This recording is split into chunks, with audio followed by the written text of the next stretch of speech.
Okay, asesithi-ke la kuleli khaya kuhlale kunemsindo, lo babe xabana nalo make, noma-ke labantwana baxabana nalo babe noma nalo mama, noma-ke labantwana baxabana bodwa.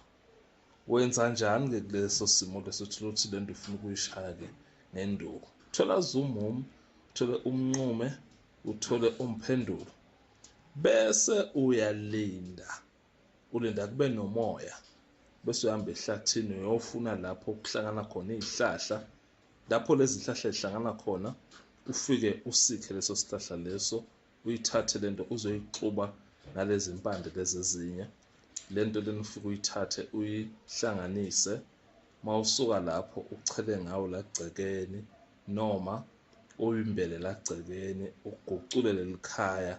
Lo moya wale nto lena lekhoza lo msindo la khaya izokwazi ukuthi le nto inyamalale, noma uthathe le nto ugezise ngawo labantu laba labanokungazwani la khaya. Uthola ukuthi le nto lena kunomsindo, kodwa lo msindo ekugcineni kosuku niyazibuza ukuthi la khaya sangazwani, la khaya saphila impilo lenjena, sibe sibakanye kanye, sibe siphila egcekeni eliyi-one.